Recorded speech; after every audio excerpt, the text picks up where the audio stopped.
बच्चों, इस वीडियो में हम बात करेंगे अम्ल, क्षारक एवं लवण के विषय में। आप अपनी 7वीं कक्षा में अम्ल व क्षारकों के बारे में आधारभूत जानकारी से पहले पढ़ चुके हैं। आपको ज्ञात है कि यदि हमारे भोजन का स्वाद यदि खट्टा होगा तो उसमें अम्ल उपस्थित होगा, और यदि भोजन का स्वाद कड़वा होगा तो वो क्षारक के कारण होगा। इन्हीं अम्ल, क्षारक व लवणों के विषय में हम और अधिक जानकारी इस वीडियो में जुटाएंगे। तो सबसे पहले हम बात करते हैं अम्ल के विषय में।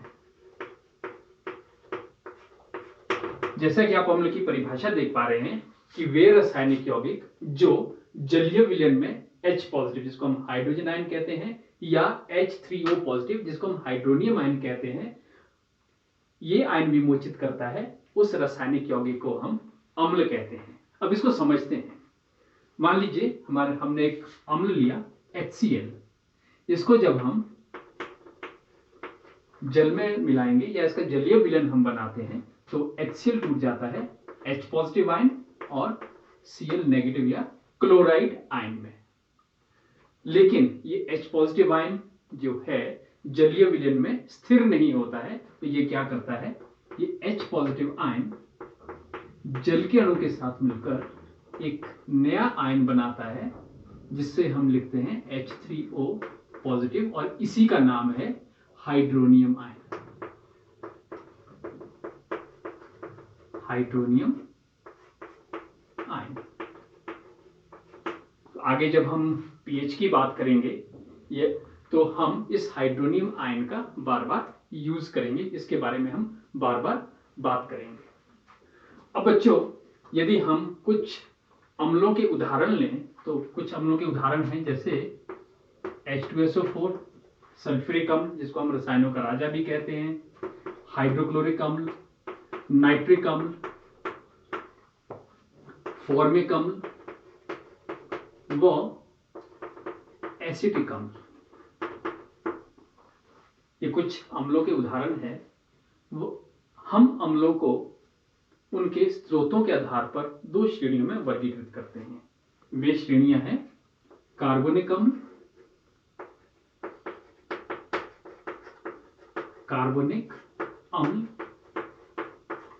व अकार्बनिक अम्ल।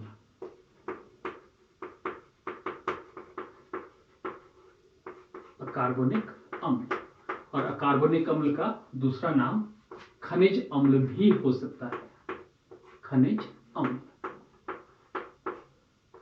तो इन दोनों में अंतर क्या है?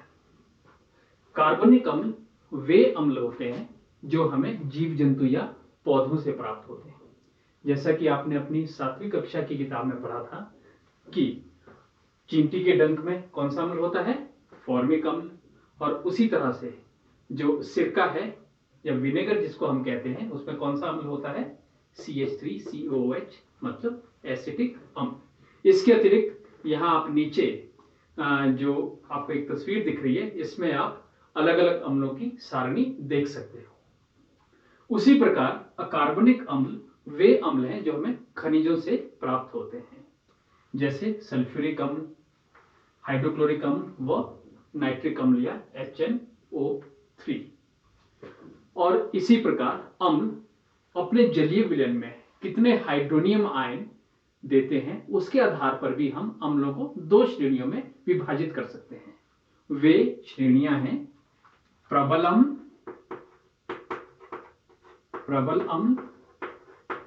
व दुर्बल अम्ल। तो बच्चों, प्रबल और दुर्बल का अर्थ क्या है, इसको हम यहां पर समझने का प्रयास करेंगे। यदि कोई अम्ल अपने जलीय विलयन में पूरी तरह से हाइड्रोनियम आयन में वियोजित हो जाता है तो उसे हम कहेंगे प्रबल अम्ल। इसको हम एक उदाहरण से समझते हैं। मान लीजिए हमने यहां पर एक अम्ल लिया है HCl, और जब इसको हम जल में घोलते हैं ये बनाता है, जैसे कि आपको मालूम है, H3O पॉजिटिव और Cl नेगेटिव। मान लीजिए हमने यहां पर HCl के 100 अणु लिए हैं, तो ये सभी अणु वियोजित होकर हाइड्रोनियम आयन व क्लोराइड आयन बनाएंगे। अर्थात इसमें 100 ही हाइड्रोनियम आयन बनेंगे और 100 ही क्लोराइड आयन बनेंगे। इसका अर्थ ये हुआ कि हाइड्रोक्लोरिक अम्ल पूरी तरह से वियोजित होकर हाइड्रोनियम आयन बना रहा है। तो इस प्रकार के अम्लों को हम कहते हैं प्रबल अम्ल। कुछ उदाहरण प्रबल अम्लों के और हैं, जैसे सल्फ्यूरिक अम्ल व नाइट्रिक अम्ल इत्यादि। लेकिन जब हम दुर्बल अम्लों की बात करते हैं तो दुर्बल अम्ल पूरी तरह से हाइड्रोनियम आयन में वियोजित नहीं हो पाते हैं। उदाहरण हम देखते हैं, जैसे हम यहां पर ले रहे हैं CH3COOH। जब हम इसका जलीय विलयन बनाते हैं तो ये वियोजित हो जाएगा 1 नेगेटिव और हाइड्रोनियम आयन में, लेकिन इसके सभी अणु हाइड्रोनियम आयन नहीं बनाते। इसको हम इस प्रकार से समझ सकते हैं कि मान लीजिए हमने यहां पर 100 अणु लिए हैं एसिटिक अम्ल के, लेकिन अपने जलीय विलयन में ये 8, 9, 10 या दूसरे शब्दों में हम कहें कि बहुत ही कम अणु हाइड्रोनियम आयन व CH3COO नेगेटिव आयन में वियोजित होते हैं या टूटते हैं। तो सभी 100 अणु जो हैं हाइड्रोनियम आयन में वियोजित नहीं होंगे। तो इस प्रकार के अम्लों को हम कहते हैं दुर्बल अम्ल। तो बच्चों क्लियर है अम्ल की परिभाषा, जो अपने जलीय विलयन में हाइड्रोजन आयन या इसको हम हाइड्रोनियम आयन भी कहेंगे, जो कि जल हाइड्रोजन H पॉजिटिव के H2O जल के साथ संयोग से बनता है। इनके कुछ उदाहरण है सल्फ्यूरिक अम्ल, हाइड्रोक्लोरिक अम्ल, नाइट्रिक अम्ल, फॉर्मिक अम्ल व एसिटिक अम्ल। अम्लों को हम उनके प्राप्ति के आधार पर दो वर्गों में बांटते हैं, कार्बनिक अम्ल व अकार्बनिक अम्ल, व उनकी क्षमता के आधार पर, उनकी शक्ति के आधार पर अम्लों को हम फिर से दो भागों में बांटते हैं, प्रबल अम्ल व दुर्बल अम्ल।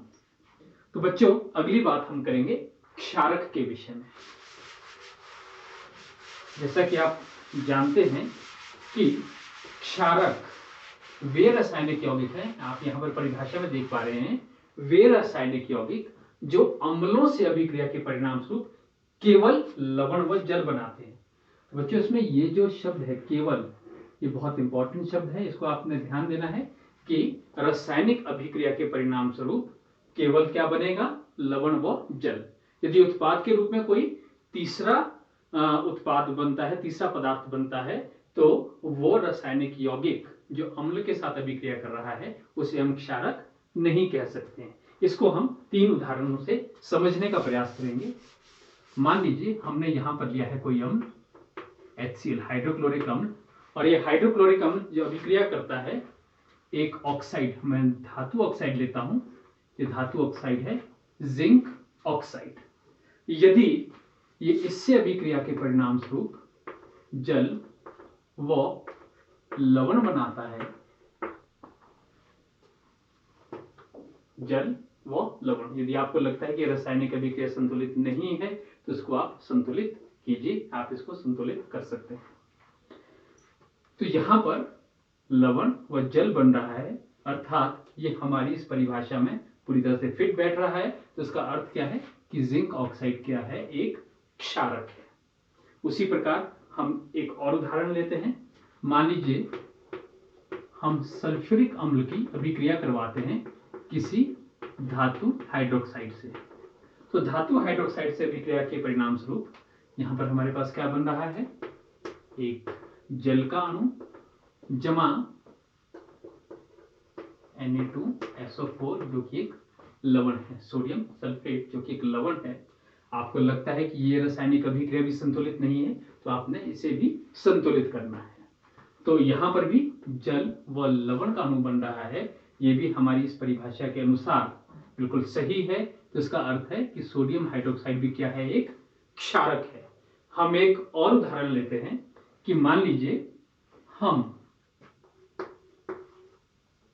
हाइड्रोक्लोरिक अम्ल की अभिक्रिया करवाते हैं एक अन्य धातु ऑक्साइड से ये धातु ऑक्साइड क्या है? Lead oxide. अभिक्रिया के परिणाम स्वरूप क्या बनता है? जल, जल का एक अणु बन गया, उसके साथ साथ में एक लवण बनता है, प्लस क्लोरीन गैस मुक्त होती है। अब इसमें देखें, हमारी परिभाषा के अनुसार इसमें केवल दो उत्पाद बनने चाहिए थे, जो कि है जल व लवण, लेकिन एक अन्य उत्पाद बन रहा है क्लोरीन गैस। तो लेड ऑक्साइड क्षारक नहीं हो सकता है, लेड ऑक्साइड क्षारक नहीं है। इस रासायनिक समीकरण को भी आप संतुलित करेंगे, क्योंकि ये भी यहां पर संतुलित नहीं है। तो बच्चों, क्षारक क्या है? क्षारक वे रासायनिक यौगिक होते हैं जो अम्लों से अभिक्रिया के परिणाम स्वरूप केवल लवण व जल बनाते हैं। इसी प्रकार जब हम बात करेंगे लवणों के विषय में, तो लवण क्या है? लवणों की जैसे आप परिभाषा देख पा रहे हैं यहां पर, इस परिभाषा को हम ध्यान से समझेंगे कि वे यौगिक जो अम्लों में से एक या एक से अधिक हाइड्रोजन को क्षारकों में उपस्थित एक या अधिक धनायनों से विस्थापित करने पर बनता है। एक रासायनिक अभिक्रिया हम लेंगे, हमने एक अम्ल लिया है HCl, और इसको हम एक क्षारक के साथ अभिक्रिया करवाते हैं सोडियम हाइड्रोक्साइड, और इस अभिक्रिया को हम उदासीनीकरण अभिक्रिया भी कहते हैं। तो परिणाम स्वरूप बनता है एक लवण व जल। अब इस परिभाषा के अनुसार कि यदि ये कौन सा यौगिक है? ये लवण है। ये लवण किस प्रकार बना है? जो कि अम्लों में से एक या एक से अधिक हाइड्रोजन, ये अम्ल है, इसमें से यदि हम इस हाइड्रोजन को यहां से विस्थापित करते हैं, किसके द्वारा? क्षारकों में उपस्थित एक या एक से अधिक धनायनों से। तो क्षारक में उपस्थित धनायन कौन सा है? ये धातु का आयन है। यदि ये धातु का आयन इस हाइड्रोजन को विस्थापित करता है, तो इसके विस्थापन के परिणाम स्वरूप जो नया यौगिक बनेगा, उस यौगिक को हम कहते हैं लवण। आगे आने वाली वीडियोस में हम इन लवण व इसके परिवार के बारे में कि कौन कौन से लवण हमारे दैनिक जीवन में महत्वपूर्ण है, उसके बारे में हम विस्तार से चर्चा करेंगे। एक और उदाहरण हम लेते हैं। मान लीजिए हम यहां पर लेते हैं सल्फ्यूरिक एसिड H2SO4, और ये अभिक्रिया करता है एक अन्य क्षारक के साथ, जो कि क्षार भी है। तो परिणाम स्वरूप क्या बनता है? K2SO4 प्लस जल। अब जैसे हमारी परिभाषा में है कि अम्ल के, यहां पर हमने एक हाइड्रोजन की बात की थी और यहां पर एक से अधिक हाइड्रोजन। इस हाइड्रोजन को यदि क्षारक का धनायन, धनायन कौन सा है यहां पर? पोटेशियम, ये विस्थापित करता है, और इसके विस्थापन के परिणाम स्वरूप जो भी यौगिक बनेगा, उस यौगिक को हम लवण कहते हैं। कुछ सामान्य लवण हैं, जैसे उदाहरण, लवणों के उदाहरण की अगर हम बात करें तो कुछ सामान्य उदाहरण हैं, जैसे सोडियम क्लोराइड हो गया, potassium chloride, barium sulphate, potassium sulphate इत्यादि। इस तरह के बहुत से लवण हम अपने दैनिक जीवन में उपयोग करते हैं। और एक बहुत महत्वपूर्ण बात, हम क्षारकों के विषय में बात कर रहे थे, और क्षारकों में हमने एक चीज कही थी कि क्षारक क्या है? वे रासायनिक यौगिक जो अम्लों से अभिक्रिया के परिणाम स्वरूप केवल लवण व जल बनाते हैं। अभी जो क्षारक बनते हैं, ये क्षारक जल में घुलनशील हो भी सकते हैं व जल में घुलनशील नहीं भी हो सकते हैं, अर्थात वे जल में घुलनशील है व अघुलनशील भी है। तो हम दो प्रकार के क्षारकों की बात करते हैं, जल में घुलनशील क्षारक व जल में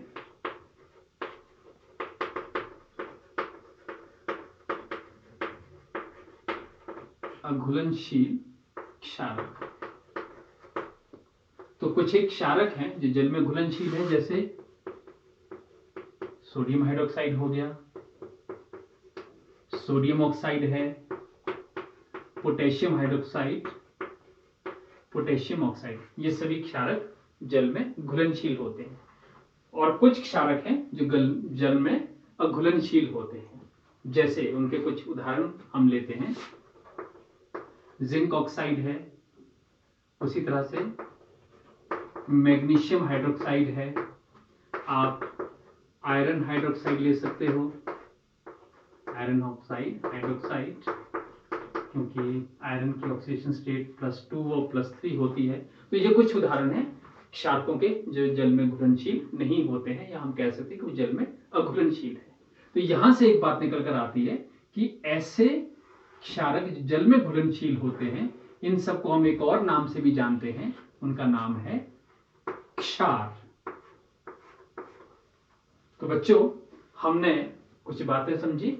अम्ल किसे कहते हैं, क्षारक किसे कहते हैं, क्षार किसे कहते हैं, व लवण किसे कहते हैं। आई होप कि आपको अम्ल, क्षार व लवण के बारे में जो आधारभूत जानकारी है वो क्लियर होगी। अगले वीडियो में हम बात करेंगे कि हम किस प्रकार अम्ल व क्षारक को पहचान सकते हैं और उन्हें पहचानने के लिए हम किस प्रकार के सूचकों का उपयोग कर सकते हैं।